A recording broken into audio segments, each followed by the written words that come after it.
Bienvenidos a este recorrido por uno de los casos más desgarradores de la historia colonial de Puebla.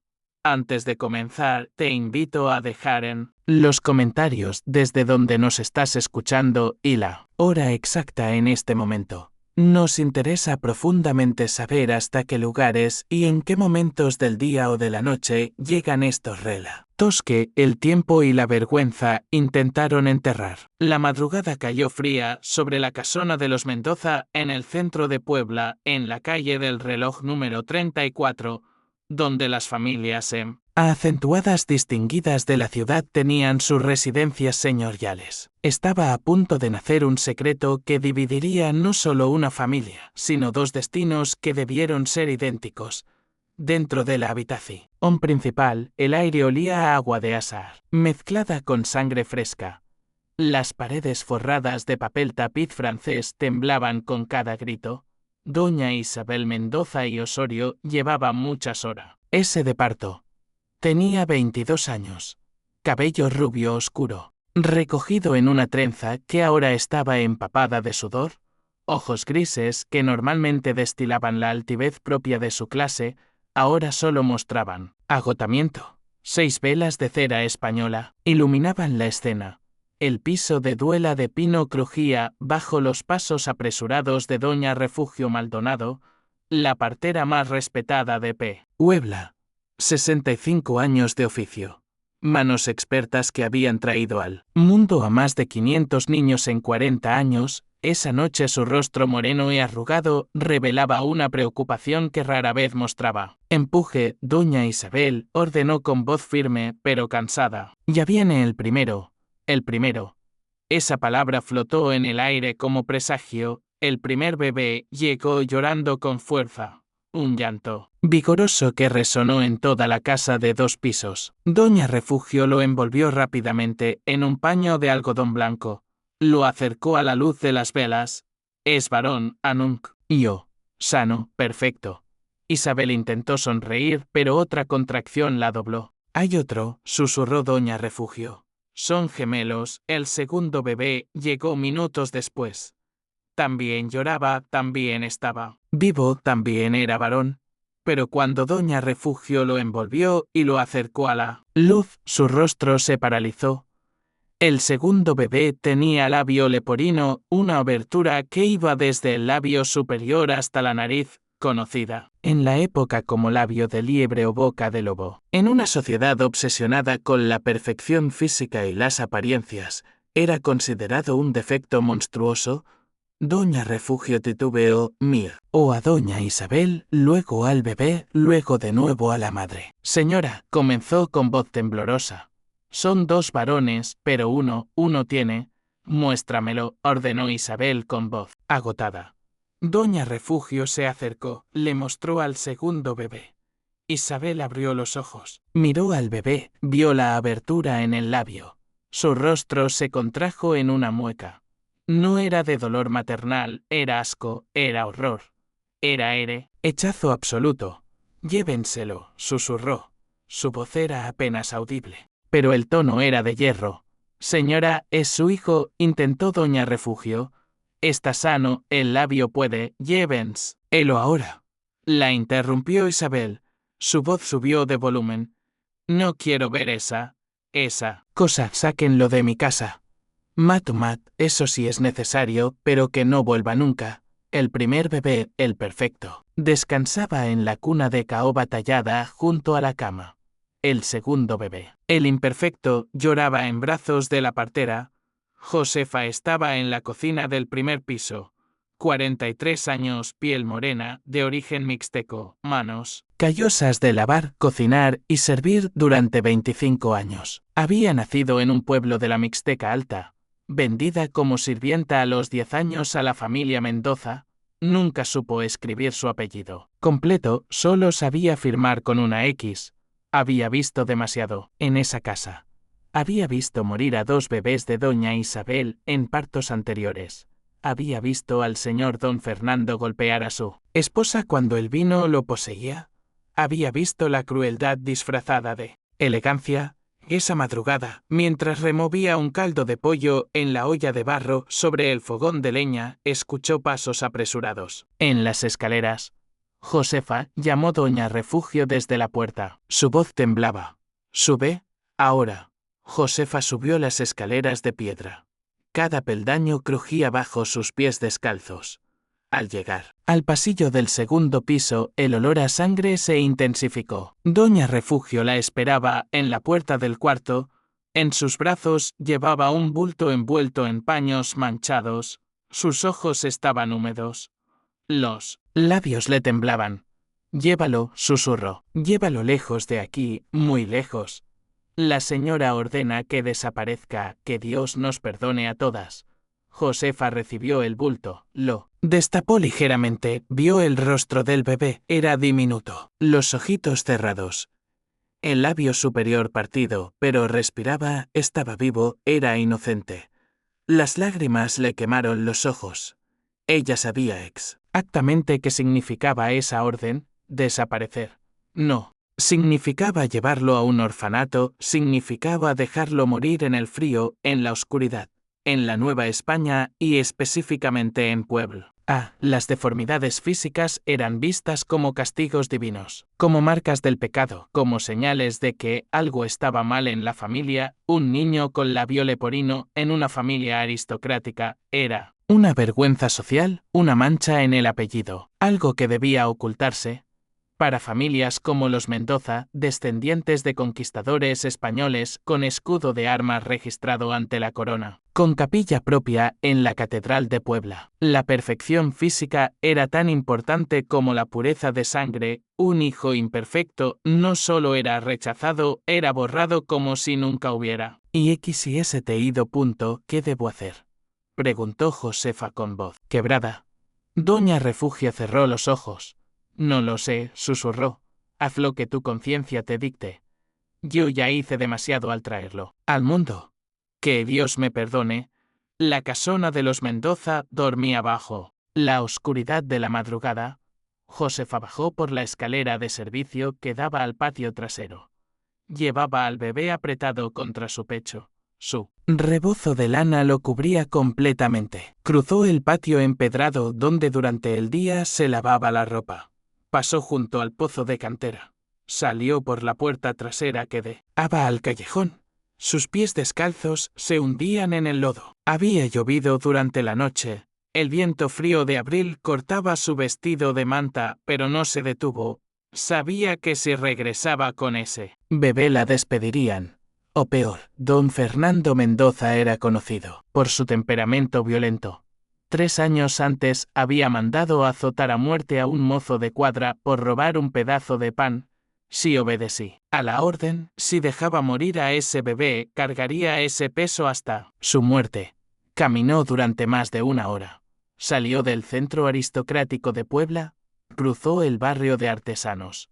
Llegó hasta ahí, el barrio del Alto, donde vivían los más pobres. Conocía ese lugar. Allí vivía su prima Magdalena, una mujer de 50 años que había perdido a sus propios hijos de viruela, que vivía sola en un jacal de adobe con techo de tejamanil que trabajaba como lavandera en él. Río tocó la puerta de madera carcomida. Magdalena llamó bajito. «Soy yo, Josefa». La puerta se abrió. Magdalena apareció, con una vela en la mano.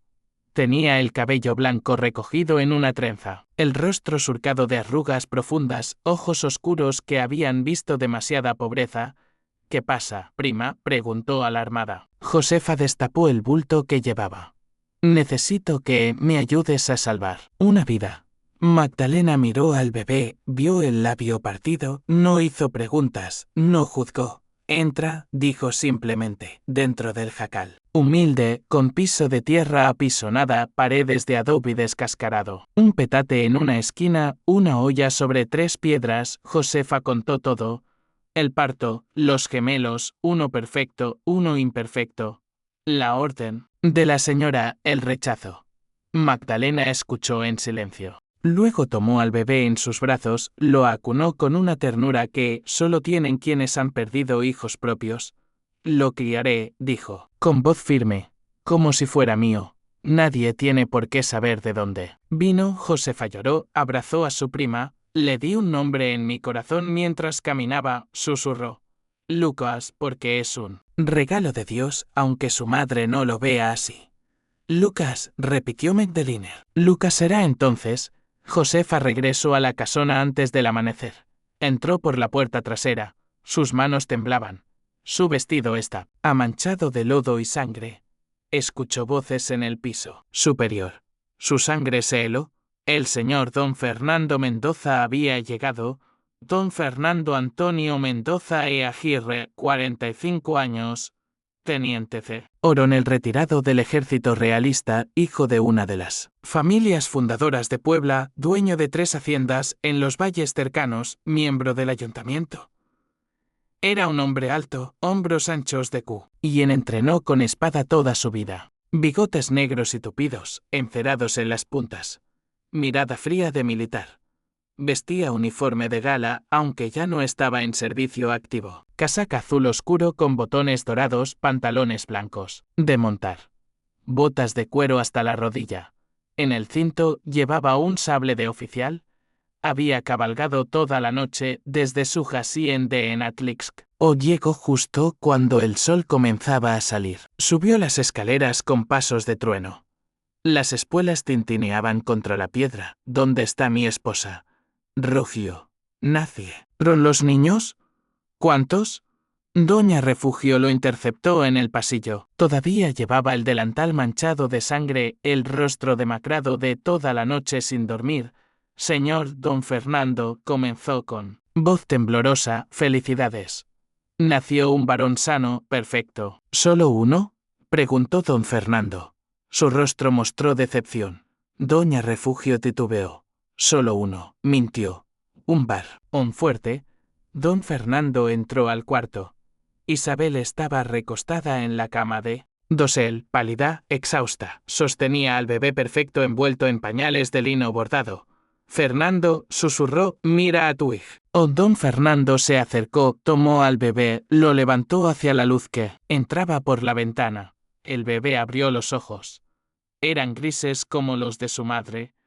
El rostro era perfecto, simétrico, sin marcas. Mi heredero, dijo don Fernando con voz llena de orgullo. Mi sangre, el futuro de los Mendoza. Es fuerte. Se golpeó el pecho. Su llamará Fernando Antonio, como yo, como mi padre, como mi abuelo. Isabel sonrió débilmente. Las lágrimas corrían por su rostro, pero no eran de felicidad, eran de alivio. La mentira había funcionado. El secreto estaba a salvo. El bebé imperfecto había desaparecido. Oficialmente nunca existió Josefa. Escondida en el piso de abajo, escuchó los gritos de celebración. El brindis con vino español, las felicitaciones. Tapó su boca con ambas manos para no hacer ruido. Las lágrimas corrían silenciosas. Por su rostro moreno, había salvado una vida. Pero había condenado a un niño a crecer sin su familia verdadera, sin su hermano, sin ese apellido, sin la fortuna que por derecho de sangre también era suya. El peso de esa decisión era una cadena invisible, más pesada que cualquier grillete de hierro. Los años pasaron en la casona del centro de Puebla. Fernando Antonio Mendoza y Osorio crecía como príncipe colonial. Tenía la mejor educación que el dinero podía comprar. A los 5 años leía latín con un tutor jesuita. Los 7 tocaba clavecín. A los 10 manejaba espada y pistola. A los 12 hablaba francés con fluidez. Vestía ropa traída de Europa, chaquetas de terciopelo, camisas de seda, pantalones de paño fin. Zapatos de charol con hebillas de plata. Tenía su propio caballo, un pura sangre andaluz llamado Emperador. Tenía su propia habitación con cama de caoba tallada, escritorio importado, biblioteca personal. Comía en vajilla de porcelana de Talavera. Dormía en sábanas de lino. Lo servían 3 criados. Don Fernando lo miraba con un orgullo que rayaba en la idolatría. Este es mi heredero, decía a quien quisiera escucharlo. La continuación de mi sangre, el futuro de nuestro apellido.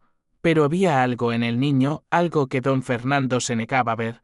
Fernando Antonio crecía con la arrogancia de quien nunca escuchó un no. con la crueldad de quien nunca conoció consecuencias.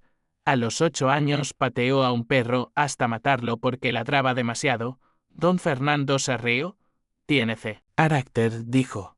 A los 10 años golpeó a un sirviente joven con un látigo porque tropezó.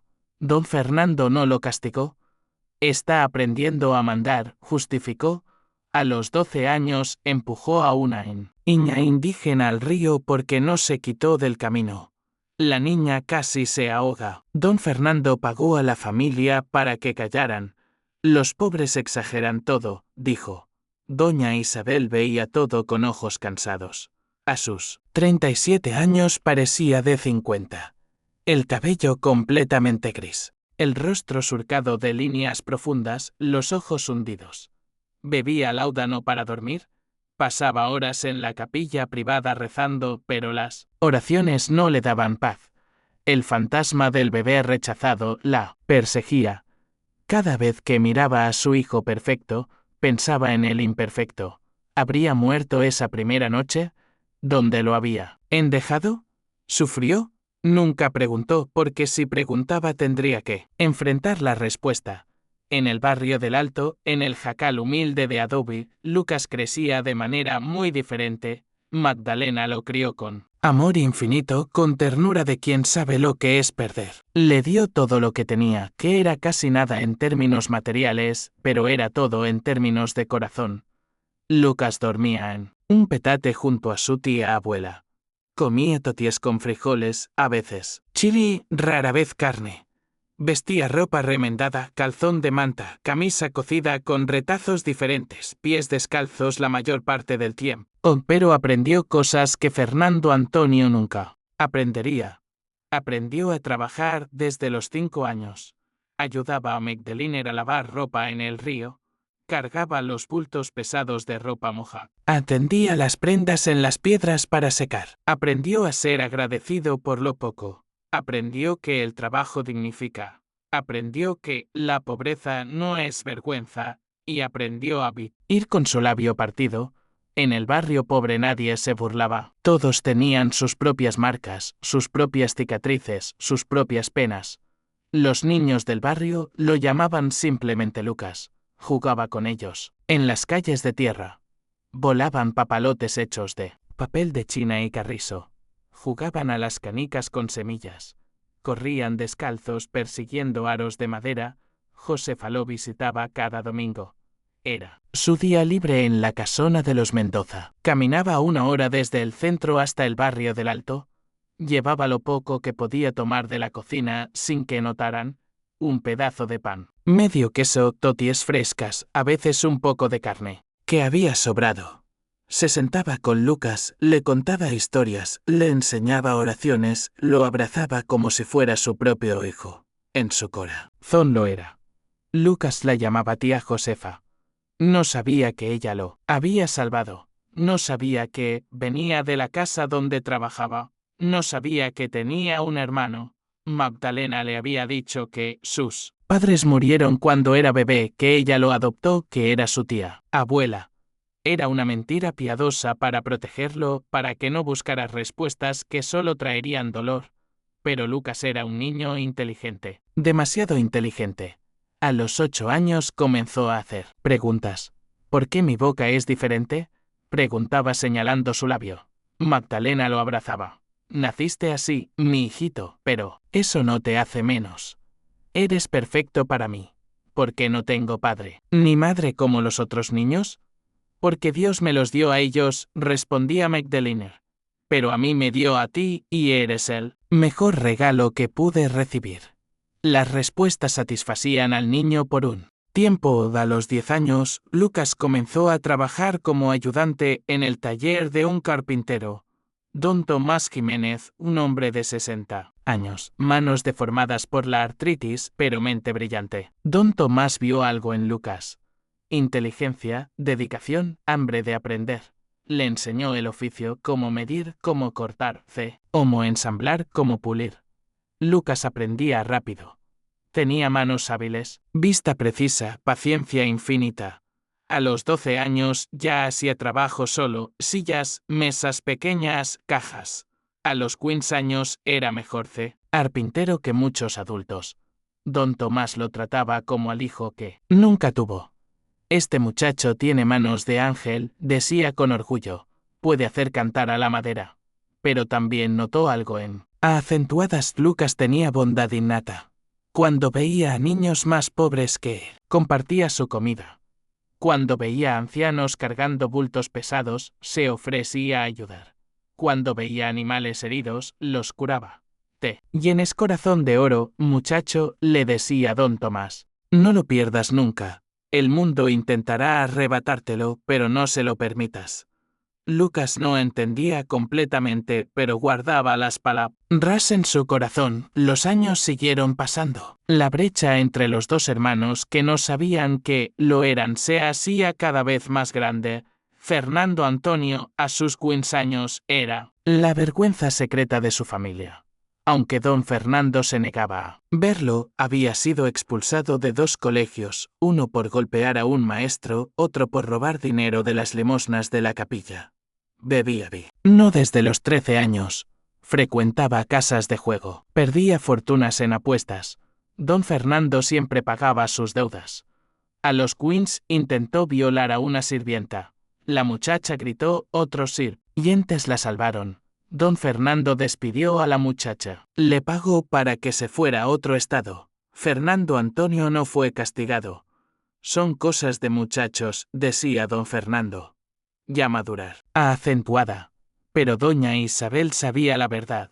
Su hijo era un monstruo, y ella lo había creado. Al rechazar al bebé imperfecto, al criar al perfecto, sin límites ni consecuencias, había creado algo peor y cualquier deformidad física. Había creado una deformidad moral. Cada noche rezaba en su capilla privada. Dios mío, susurraba, castígame a mí, pero no a él. No es su culpa, es mía. Pero los rezos no cambiaban nada. Ambos hermanos cumplieron 15 años. Fernando Antonio lo celebró con una fiesta fastuosa. Más de 200 invitados, músicos, bailarines, comida importada, vino francés, champán. Don Fernando gastó una fortuna. Quería que toda Puebla viera a su heredero, su orgullo. Lucas lo celebró de manera diferente. Magdalena cocinó mole con el poco dinero que tenían. Invitó a Josefa, a don Tomás, a 3 vecinos del barrio. Comieron en silencio, agradecidos por la comida, por la compañía, por la vida. Don Tomás le regaló a Lucas su primer juego de herramientas propias. Wens, gubias, serruchos, escuadras. Esto es tuyo, muchacho, le dijo con los ojos brillantes. Herramientas de un maestro carpintero, porque eso es lo que eres ahora, un maestro. Lucas lloró, abrazó a don Tomás. No tengo cómo pagarle, susurró. Ya me pagaste, respondió el anciano. Con tu dedicación, con tu bondad. Eres el hijo que nunca tuve. Esa noche, en 2 lugares de la misma ciudad, 2 hermanos gemelos cumplían 15 años. Uno rodeado de lujos que no apreciaba, otro rodeado de amor que atesoraba. Uno borracho y rodeado de aduladores, otro sobrio y rodeado de personas que genuinamente lo amaban. Uno con todo el dinero del mundo, otro sin nada material. Pero si alguien hubiera preguntado cuál de los 2 era más rico, la respuesta habría sido obvia. Todo se desmoronó en una tarde de agosto. Los gemelos tenían 15 años recién cumplidos. Fernando Antonio, aburrido de la rutina de la casona, decidió salir a cazar como él lo llamaba. Pero cazaba animales, cazaba diversión a costa de otros. Cabalgó por el centro de Puebla con 3 amigos igualmente ociosos, hijos de otras familias aristocráticas, muchachos que nunca habían trabajado un día en su vida. Decidieron ir al barrio del Alto. Vamos a ver cómo vive la chusma, dijo Fernando Antonio riendo. Sus amigos rieron también, cabalgaron por las calles de tierra.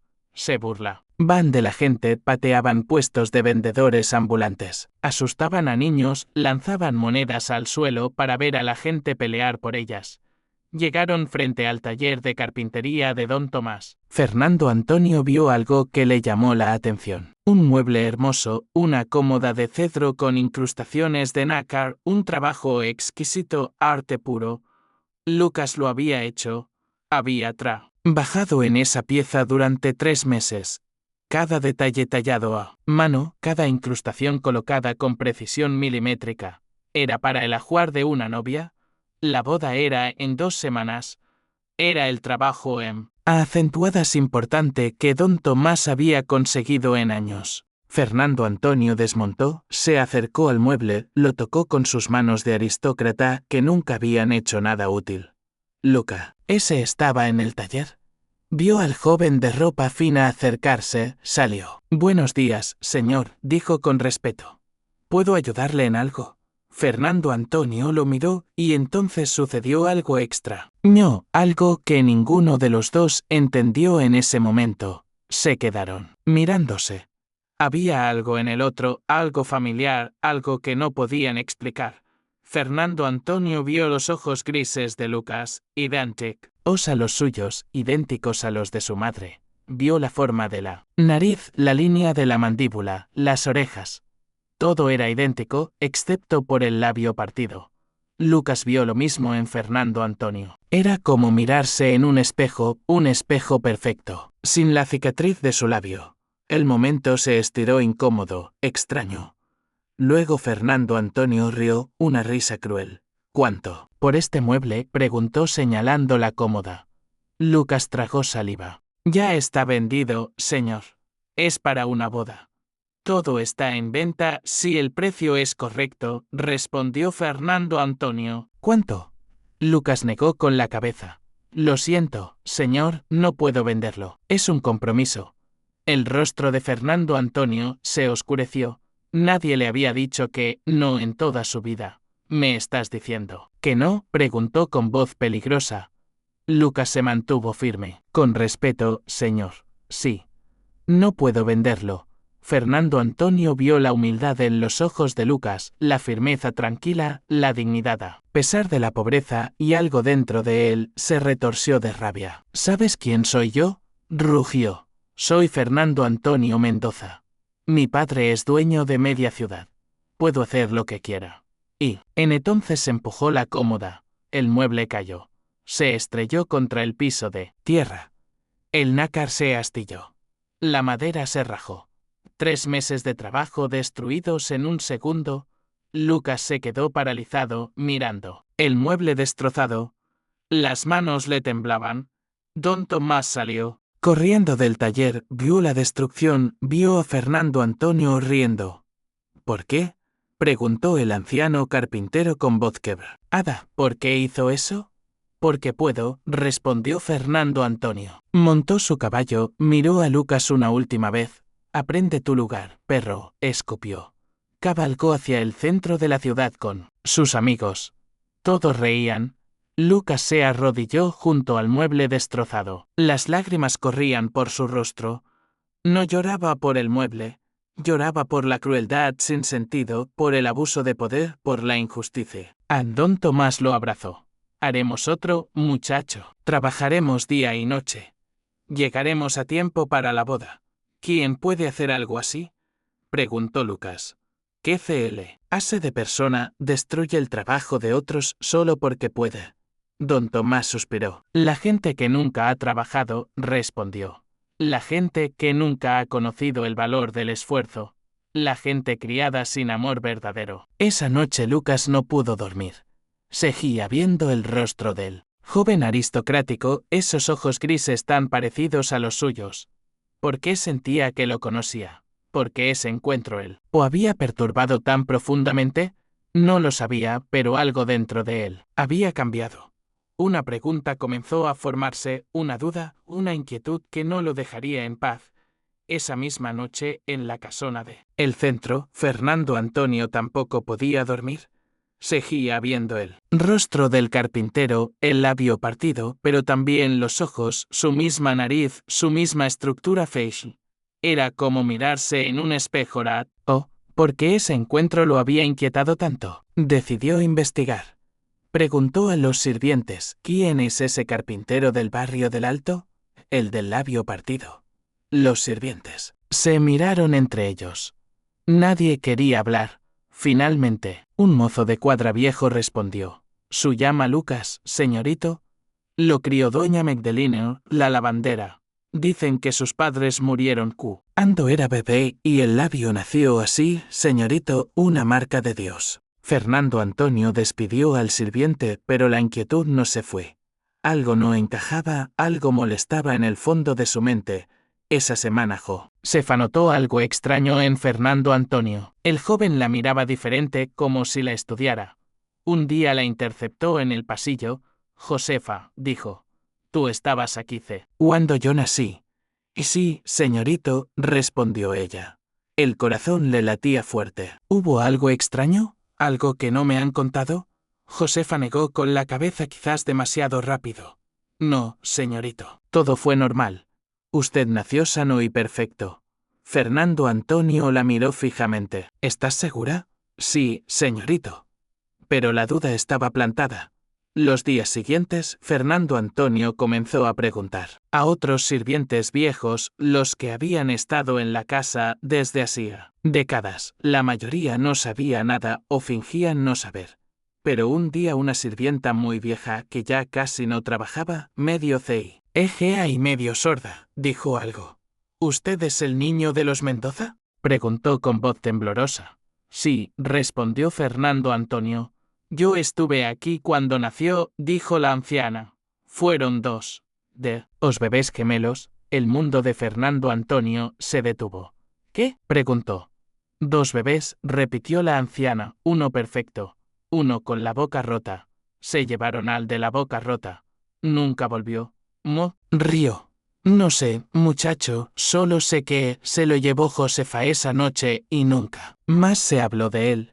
Fernando Antonio salió corriendo, buscó a Josefa, la encontró en la cocina, la sujetó del brazo con fuerza.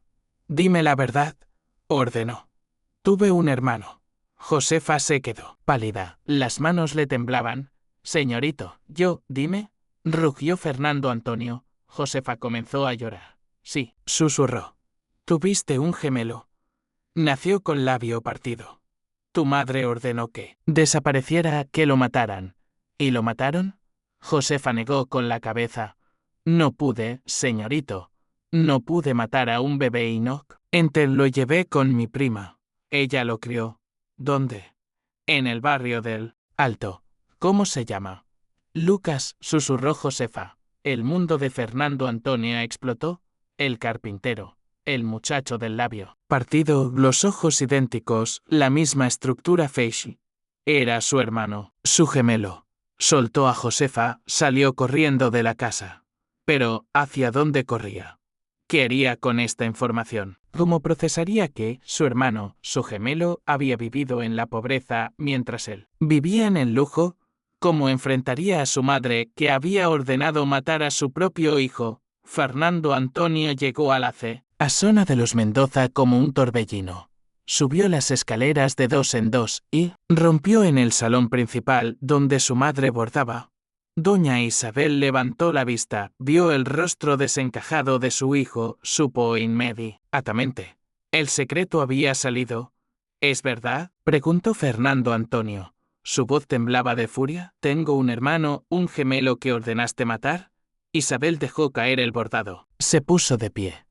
Las piernas apenas la sostenían. ¿Quién te lo dijo? Susurró. No importa quién, gritó Fernando Antonio. Responde. ¿Es verdad? Isabel cerró los ojos. Las lágrimas comenzaron a correr por su rostro envejecido. Sí, susurró. ¿Es verdad? ¿Por qué? Preguntó Fernando Antonio. Su voz ahora era más suave, confundida, rota. Isabel se dejó caer en el sofá de terciopelo. Porque tenía labio partido, dijo. Porque era imperfecto, porque me daba vergüenza, porque pensé que manchaba nuestro apellido. Se cubrió el rostro con las manos. Porque fui una cobarde. Soy un monstruo. Porque elegí la apariencia sobre la vida. Fernando Antonio se quedó inmóvil. Lo viste la semana pasada, dijo Isabel. ¿Verdad? ¿Cómo sabes? Josefa me contó que fuiste al barrio del Alto, que destruiste un mueble, que el carpintero era un muchacho con labio partido. Supe que era él. Supe que algún día te encontrarías con tu hermano, Fernando. Antonio se sentó. Las piernas no lo sostenían. es idéntico a mí. Susurró, excepto por el labio. Lo sé, dijo Isabel. Son gemelos idénticos. ¿Dónde está mi padre? En Schweich. Hacienda en Atlixco. ¿Él sabe? Isabel negó con la cabeza. Cree que el segundo gemelo murió al nacer. Nunca supo que ordené matarlo. Nunca supo que seguía vivo. Fernando Antonio se puso de pie. Voy a decirle, anunció. No, suplicó Isabel. Por favor. ¿Por qué no? Preguntó Fernando Antonio con crueldad. ¿Tienes miedo de las consecuencias de tus actos? Sí, admitió Isabel. Tengo miedo. Pero más que eso, tengo vergüenza. He vivido 15 años con este peso, con esta culpa. Cada noche me pregunto si sobrevivió, si sufrió, si me odia. ¿Debería odiarte? Dijo Fernando Antonio. Yo te odio ahora. Lo sé, susurró Isabel. Y tienes derecho. Fernando Antonio salió de la casa. Necesitaba aire, necesitaba pensar. Caminó sin rumbo por las calles de Puebla. Su mente era un torbellino. Tenía un hermano idéntico que había vivido en la pobreza mientras él nadaba en lujos. Un hermano que trabajaba con sus manos mientras él no hacía nada productivo. Un hermano que parecía bueno, humilde, mientras él era cruel y arrogante. Y lo peor, él mismo había destruido el trabajo de su hermano sin saber quién era por pura crueldad. La vergüenza lo inundó. Por primera vez en su vida, Fernando Antonio Mendoza sintió vergüenza. Genuina. Esa noche no durmió. Al día siguiente tomó una decisión. Iría a buscar a su padre, le contaría todo. Cabalgó a la hacienda en Atlixco. Llegó al atardecer. Don Fernando estaba en el estudio de la casa principal. Revisaba cuentas, bebía brandy. Hijo, dijo sorprendido. ¿Qué haces aquí? Tengo que contarte algo, dijo Fernando Antonio, y le contó todo. Los gemelos, la orden de su madre, el labio partido, Josefa salvando al bebé, Lucas creciendo en el barrio del Alto. Su encuentro la semana pasada, don Fernando escuchó, en silencio. Su rostro pasó por varias expresiones: sorpresa, incredulidad, furia y finalmente algo más complejo. Cuando Fernando Antonio terminó, don Fernando se sirvió más brandy. Lo bebió de un trago. Entonces, dijo finalmente, tengo 2 hijos. Sí, respondió Fernando Antonio. Uno ha vivido sin apellido, sin herencia, sin familia, porque su madre se avergonzó de él. Sí, don Fernando se puso de pie. Entonces debemos corregir esto, dijo. ¿Cómo? Reconociéndolo, respondió don Fernando. Es mi hijo. Lleva mi sangre, él la vio partido, no cambia eso.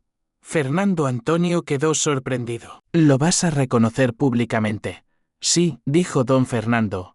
Le daré todo lo que debió tener desde el principio. Apellido, educación, herencia. La gente del escándalo. Don Fernando se encogió de hombros. Que hablen. La sangre es la sangre, un Mendoza es un Mendoza.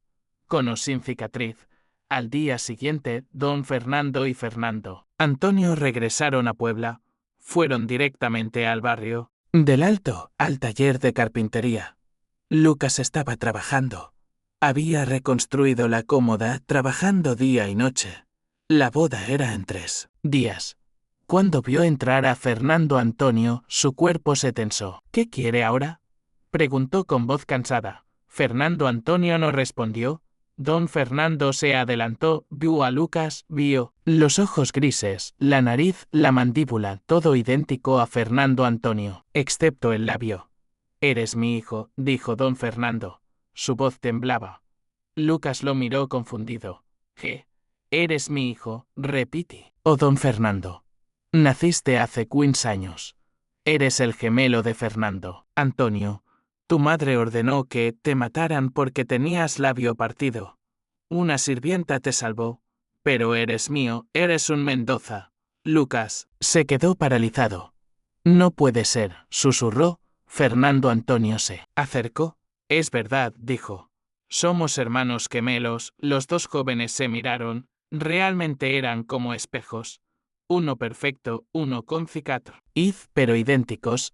Magdalena salió del fondo del taller. Había escuchado todo. Es verdad, Lucas, dijo con voz quebrada. Josefa te salvó esa noche.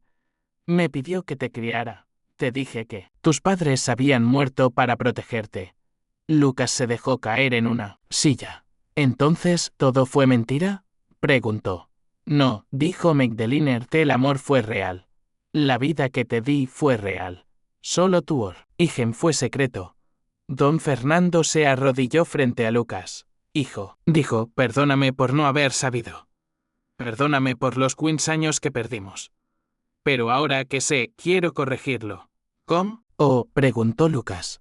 Reconociéndote, respondió don Fernando, dándote mi apellido, llevándote a casa, educándote, dándote tu parte de la herencia. Lucas negó con la cabeza. No puedo aceptar eso, dijo. ¿Por qué no? Lucas señaló a Magdalena. Porque ella es mi verdadera madre, dijo. No la mujer que ordenó matarme. Ella me amó sin condiciones. Me crió con nada, pero y dio todo. Luego miró a don Tomás, que había salido también. Él es mi verdadero padre, continuó. Me enseñó un oficio, me enseñó dignidad, me enseñó que el trabajo esto vale más que el apellido. Finalmente miró a Fernando Antonio. Tú, dijo, puede que seas mi hermano de sangre, pero destruiste mi trabajo por diversión porque nunca te enseñaron el valor del esfuerzo. Te miraste y viste a alguien inferior, alguien a quien podías humillar. Sin consecuencias, Fernando Antonio bajó la cabeza, avergonzado. Tienes razón, susurró. Fui cruel. Fui un monstruo. Lucas se puso de pie. Agradezco que vinieron, dijo. Agradezco saberla. Verdad, pero no quiero su apellido, no quiero su dinero, no quiero vivir en su casa. ¿Por qué?, preguntó don Fernando. Porque soy feliz aquí, respondió Lucas. Tengo un oficio que amo. Tengo gente que me ama de verdad. Tengo dignidad que gané con mi propio esfuerzo. Su apellido viene con condiciones, con expectativas, con la obligación de ser alguien que no soy. Prefiero ser Lucas, el carpintero, que Lucas Mendoza, el heredero vergonzoso. Don Fernando se quedó en silencio, luego asintió lentamente. Eres acentuada sabio que muchos hombres, el doble de tu edad, dijo. Entiendo tu decisión. Pero hay algo que debo darte, no como apellido ni herencia, sino como reconocimiento. Se quitó del dedo un anillo. Era el sello de la familia Mendoza. Oro con el escudo de armas grabado. Esto era de mi padre y del padre de mi padre. Es el sello de nuestra familia. Quiero que lo tengas, no como símbolo de que me perteneces, sino como prueba de que yo te reconozco. Eres mi hijo, con o sin apellido. Lucas tomó el anillo, lo miró. Lo aceptaré, dijo. No como heredero, sino como recordatorio de que la sangre no determina el valor. El carácter sí. Don Fernando abrazó a Lucas. Por primera vez en 15 años, padre e hijo se abrazaron. Luego don Fernando miró a Magdalena. Gracias, le dijo. Gracias por salvar a mi hijo cuando su propia madre no quiso. Gracias por criarlo como hombre de bien.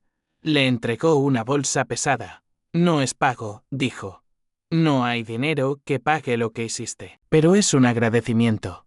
Magdalena lloró, aceptóla. BOLS a punto, don Fernando y Fernando Antonio se fueron.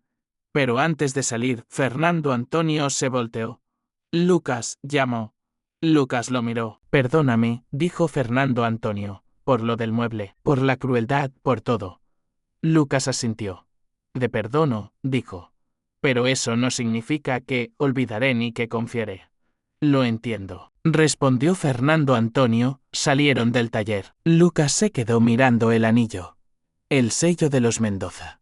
Había descubierto su origen, su verdadera familia, pero también había descubierto algo más importante, que la familia verdadera no es la que comparte tu sangre, es la que comparte tu vida.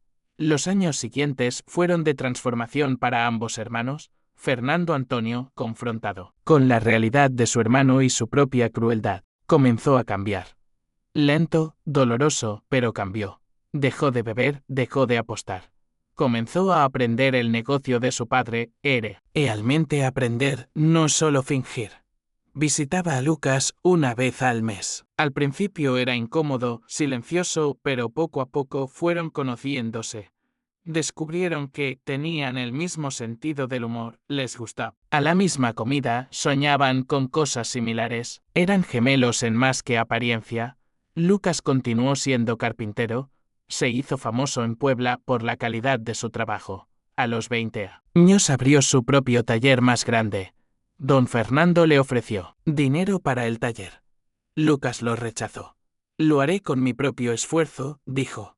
Don Fernando sonrió. Eres terco como yo, Rispan. Y punto. Doña Isabel intentó acercarse a Lucas varias veces. Él siempre la rechazó educadamente, pero firme. No la odiaba, pero tampoco podía perdonarla. No todavía, quizás nunca. Isabel lo aceptó, era su castigo, y lo merecía. Cuando los gemelos cumplieron 25 años, ocurrió algo extraordinario.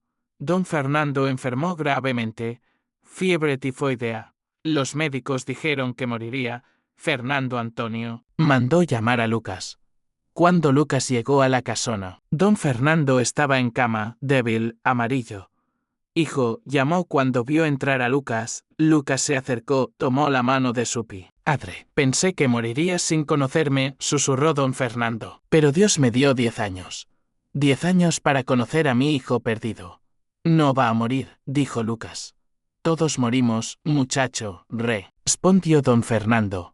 Pero ahora puedo morir en paz porque sé que dejé 2 hijos, uno con mi apellido y mi fortuna, otro con mi sangre y mi carácter verdadero. Los 2 son mis orgullos por razones diferentes. Don Fernando miró a Fernando Antonio, que estaba del otro lado de la cama. Tú, le dijo, te crié mal. Te di todo, excepto lo que necesitabas, límites, consecuencias, humildad. Pero encontraste tu camino gracias a conocer a tu hermano. Luego miró a Lucas. Tú, continuó, te perdí por 15 años, pero te criaron mejor que lo que yo hubiera hecho. Te enseñaron trabajo, dignidad, humildad, amor verdadero. Eres el hombre que yo debí ser. Don Fernando cerró los ojos.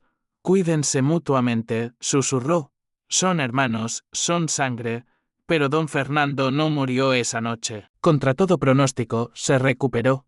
Vivió 10 años más. 10 años en los que vio a sus 2 hijos crecer. Diferentes, pero ambos exitosos a su manera, Fernando Antonio se convirtió en administrador honesto de las haciendas. Ya no explotaba a los trabajadores, pagaba salarios justos, trataba a la gente con respeto. Lucas se convirtió en el carpintero más famoso de Puebla. Sus muebles se vendían hasta la Ciudad de México. Empleaba a 30 trabajadores, les pagaba bien, los trataba como familia. Cuando don Fernando finalmente murió, dejó un testamento sorprendente. Dividió su fortuna en partes iguales. Mitad para Fernando Antonio, mitad para Lucas. Lucas intentó rechazarla. Fernando Antonio insistió. Es tu derecho, hermano, dijo. Acéptala. Lucas finalmente aceptó. Pero usó el dinero para crear algo especial. Una escuela de oficios para niños pobres donde enseñaban carpintería, herrería, albañilería, donde los niños sin futuro podían aprender un oficio digno. La llamó Escuela Don Tomás Jiménez, en honor al hombre que lo había enseñado, al padre verdadero que eligió tener. Fernando Antonio donó tierras para la escuela y ayudó a administrarla. Los hermanos, separados al nacer por crueldad y prejuicio, unidos por casualidad y sangre, ahora trabajaban juntos para dar a otros niños las oportunidades que Lucas nunca tuvo. Doña Isabel vivió hasta los 65 años.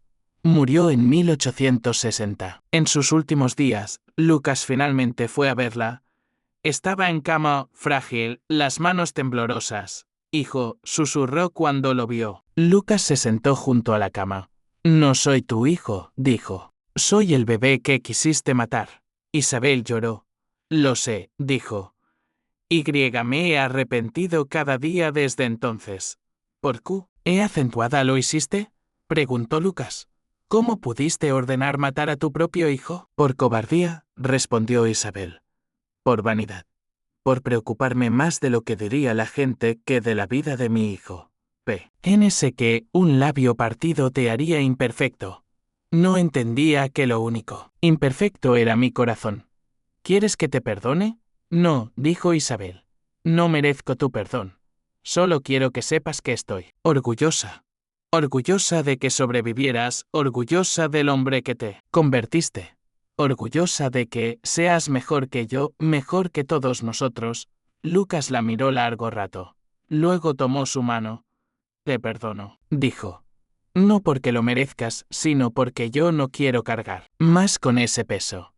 Te perdono porque me enseñaste algo, aunque no fue tu intención. Me enseñaste que el valor de una persona no es acentuada en su apariencia, ni en su apellido, ni en su fortuna. Está en su carácter, en su bondad, en cómo trata a otros. Isabel cerró los ojos. Gracias, susurró. Murió esa noche. En paz por primera vez en 35 años, Magdalena vivió hasta los 82 años. Murió rodeada de Lucas, sus nietos, y Fernando Antonio, que la visitaba cada semana. En su funeral, Lucas dijo, esta mujer me dio acentuadas que vida. Me dio amor, dignidad, ejemplo. Era pobre en dinero, pero rica en corazón, y me enseñó que esa es la verdadera riqueza. Don Tomás murió a los 90 años. Trabajó en su taller hasta el último día. En su funeral, más de 200 personas asistieron. Todos los aprendices que había enseñado en 60 años. Lucas construyó su ataúd personalmente, de cedro con incrustaciones de nácar. El trabajo más hermoso que jamás hizo. Era su manera de decir gracias al hombre que le enseñó no solo carpintería, sino vida. Josefa vivió hasta los 70 años, murió en 1870. Fernando Antonio y Lucas estuvieron con ella en sus últimos momentos. Gracias, tía Josefa, dijo Lucas, por salvarme. Josefa sonrió. No te salvé yo, muchacho. Tú te salvaste a ti mismo, al elegir ser bueno, a pesar de todo. Fernando Antonio también habló. Gracias, dijo, por salvar a mi hermano. Porque sin él yo seguiría siendo el monstruo que fui. Josefa cerró los ojos. Entonces valió la pena, susurró. Cada noche de miedo, cada mentira que tuve que decir, cada lágrima que derramé. Valió la pena porque salvé 2 vidas esa noche. La de Lucas y la de tu alma, Fernando Antonio. Lucas vivió hasta los 68 años. Se había casado con una mujer del barrio del Alto, una tejedora llamada Rosa. Tuvieron 5 hijos. Todos aprendieron carpintería, todos fueron hombres y mujeres de bien. En su lecho de muerte, rodeado de su familia, Lucas miró a su hermano, Fernando Antonio. ¿Te arrepientes?, preguntó Fernando Antonio, de haber rechazado el apellido, la fortuna. Lucas sonrió. Nunca, respondió. Porque elegí construir mi propia vida con mis propias manos. Mira a mi alrededor, hermano. Tengo una esposa que me amó por quien soy, no por lo que tengo. Tengo hijos que aprendieron el valor del trabajo. Tengo el respeto de mi comunidad. ¿Qué más podría pedir? Fernando Antonio lloró. Fuiste más sabio que yo siempre, dijo. Lucas negó con la cabeza. No más sabio, respondió. Solo más libre. Porque cuando no tienes nada que perder, y esa libertad me permitió construir todo. Cerró los ojos. Cuida a mis hijos, hermano, susurró. No con dinero, sino con ejemplo. Fernando Antonio prometió y cumplió. Fernando Antonio vivió hasta los 73 años. En sus últimos días escribió sus memorias. Las tituló El hermano que casi pierdo. En ellas contaba toda la historia sin ocultar nada. Su propia crueldad, la cobardía de su madre, la bondad de Josefa, la sabiduría de Lucas. Terminaba con estas palabras: nacimos gemelos, idénticos en todo, excepto en un labio. Esa pequeña diferencia determinó nuestros destinos. Yo crecí con todo, él con nada. Yo me convertí en un tirano, él en un santo. La cicatriz no estaba en su labio, estaba en mi alma. Él fue el perfecto, yo fui el defectuoso, y tardé 15 años en darme cuenta. El manuscrito se conservó. Los descendientes de ambos hermanos lo guardaron como tesoro familiar. En 1920, los nietos de Lucas y los nietos de Fernando Antonio, primos que se conocían bien, decidieron publicarlo. Se convirtió en uno de los primeros testimonios en México sobre discriminación por discapacidad. La escuela Don Tomás Jiménez siguió funcionando. Creció, se convirtió en instituto técnico. Hoy sigue abierta en Puebla. Ha educado a más de 10.000 jóvenes en 150 años. En la entrada hay una placa. Dice, fundada en 1855 por Lucas Mendoza, hijo rechazado que eligió construir en lugar de destruir. Aquí se enseña que el valor de una persona no está en su apariencia, sino en sus manos y su corazón. Debajo hay dos fotos, una de Lucas, una de Fernando Antonio, lado a lado. Gemelos idénticos, uno con labio cicatrizado, ambos sonriendo. ¿Cuántos Lucases siguen siendo rechazados hoy por diferencias físicas? ¿Cuántos bebés son vistos como imperfectos por no cumplir un estándar arbitrario de belleza? ¿Cuántas familias siguen valorando más la apariencia que el carácter? Esta historia nos recuerda varias verdades dolorosas pero necesarias. Primera, el rechazo por apariencia física no es cosa del pasado. En 1820 era el labio leporino. Hoy son otras características, pero el prejuicio sigue vivo. Niños con síndrome de Down, con parálisis cerebral, con deformidades congénitas, con cualquier condición que los hace diferentes. Muchos siguen siendo ocultados, institucionalizados, negados, como si una cicatriz externa fuera más grave que la cicatriz moral de rechazar a un hijo. Segunda, la verdadera deformidad no es física, es moral. Fernando Antonio nació perfecto, sin marcas, sin cicatrices, pero creció deformado por dentro por la ausencia de límites, por el exceso de privilegios, sin responsabilidad, por la falta de empatía. Lucas nació con labio partido, marcado, imperfecto según los estándares de su época, pero creció hermoso por dentro porque conoció el amor genuino, porque aprendió el valor del trabajo, porque desarrolló compasión. La historia nos pregunta, ¿cuál de los dos era realmente el defectuoso? Tercera, la familia verdadera no es la de sangre, es la que elige quedarse. Isabel era la madre biológica de Lucas, pero Magdalena fue su madre verdadera. Don Fernando era su padre biológico, pero Don Tomás fue su padre verdadero. Porque la maternidad y paternidad no se definen por parir o engendrar, se definen por criar, por amar, por estar presente. Magdalena no tenía dinero, no tenía casa grande, no tenía apellido prestigioso, pero le dio algo más valioso: amor incondicional, aceptación total, ejemplo de dignidad. Don Tomás no era su padre biológico, pero le enseñó más que cualquier tutor caro.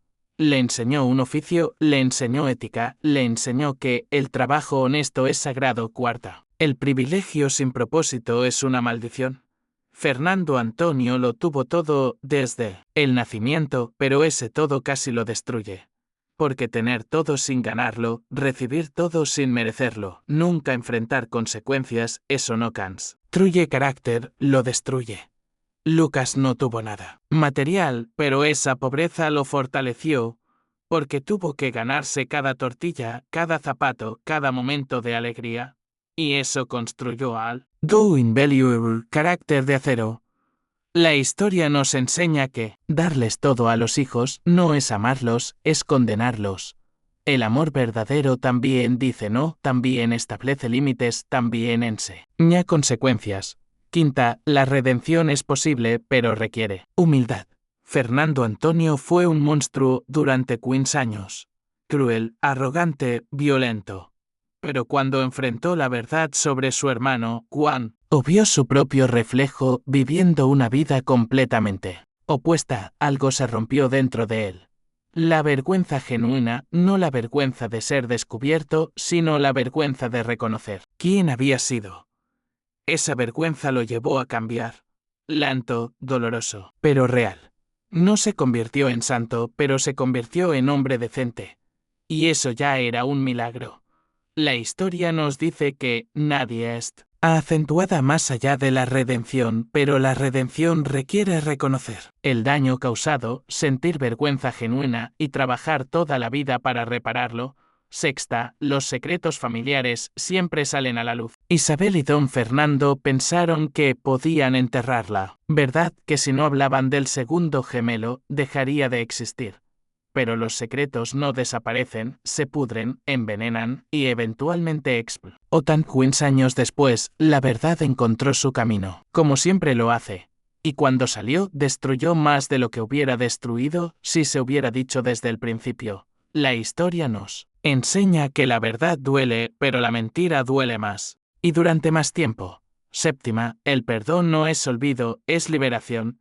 Lucas perdonó a su madre Isabel en su lecho de muerte. Pero fue claro, no la perdonaba porque ella lo mereciera. La perdonaba porque él lo necesitaba. Porque cargar odio es como beber veneno esperando que el otro muera. El perdón no significa olvidar, no. Significa confiar de nuevo, no significa pretender que no pasó nada.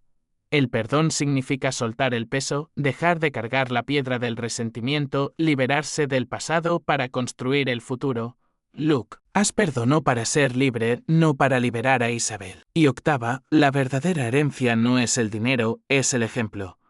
Don Fernando dejó fortunas iguales a ambos hijos. Pero esa no fue su verdad. Era herencia. Su verdadera herencia fue el reconocimiento tardío de su error, la valentía de admitir que se equivocó, la decisión de corregir lo que pudo corregirse. Magdalena no dejó de. Inero murió pobre como vivió, pero dejó algo mucho más valioso. Dejó el ejemplo de amor incondicional, de sacrificio silencioso, de bondad que no espera recompensa. Don Tomás tampoco dejó fortuna. O un oficio, una ética de trabajo, un legado de dignidad. Y Lucas dejó una escuela, un lugar donde niños sin oportunidades podían construir futuros. 150 años después, sigue cambiando vidas. Esa es la verdadera herencia, la que trasciende generaciones. Reflexionemos sobre el presente. En este preciso momento, hay familias enfrentando decisiones similares. Bebés que nacen con condiciones que los hacen diferentes.